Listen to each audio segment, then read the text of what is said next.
పేదల బియ్యాన్ని బొక్కేసిన పేర్ని నాని రేషన్ బియ్యం మాయం కేసులో అడ్రస్ లేకుండా పారిపోయాడని రాష్ట్ర మంత్రి కొల్లు రవీంద్ర విమర్శించారు. పోలీసులు నోటీసులు ఇచ్చినా సమాధానం చెప్పకుండా పారిపోయాడంటే తప్పు జరిగిందని ఒప్పుకున్నట్లేనని అన్నారు. ఇటీవల పేర్ని నానికి చెందిన గోడౌన్లో మాయమైన 5,000 బస్తాల రేషన్ బియ్యం కాకినాడ పోర్టుకి అక్రమంగా తరలించినట్లు పోలీసుల విచారణలో తేలిందని తెలిపారు. కేసు విచారణకు సహకరించకుండా పేర్ని నాని అతని కుటుంబం మచిలీపట్నం నుంచి పారిపోయిందని తెలియజేశారు. ఈ కేసులో పూర్తిస్థాయి విచారణ జరుగుతుందని, పేర్ని నాని అవినీతి మొత్తాన్ని బట్టబయలు చేస్తామని చెప్పారు. ఏపీఎస్ఆర్టీసీ చైర్మన్ కొనకళ్ళ నారాయణరావు మాట్లాడుతూ ఈ కేసు నుండి పేర్ని నాని తప్పించుకోలేడని అన్నారు.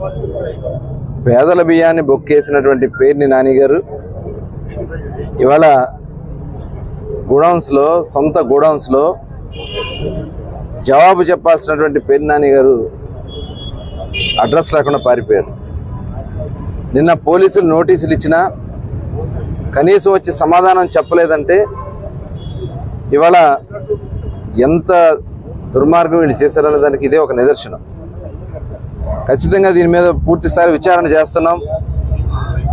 దానికి సంబంధించినటువంటి వాళ్ళందరినీ కూడా చివరికి వాళ్ళ మేనేజర్తో స్క్వాష్ పిటిషన్ అయిపిస్తారు. స్క్వాష్ పిటిషన్ ఎందుకు అయిపించారు? తప్పించుకుంటాక మీరు ఇవాళ అడగకుండానే తీసుకెళ్ళి డబ్బులు కట్టేశారు. అంటే దొంగతనం చేసేసి డబ్బులు కట్టేస్తే దొంగతనం దొరైపోతారా?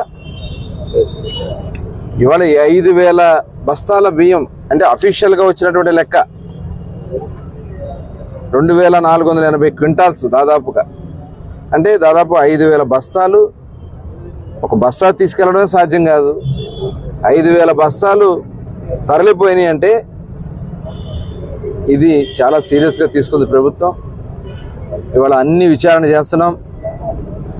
ఇది మొత్తం కూడా కాకినాడకి ఏదైతే ఇవాళ దొంగ బియ్యం ట్రాన్స్పోర్ట్ జరుగుతూ ఉందో నేరుగా కాకినాడకే వెళ్ళింది అని చెప్పి మా ప్రాథమికంగా వచ్చినటువంటి సమాచారం.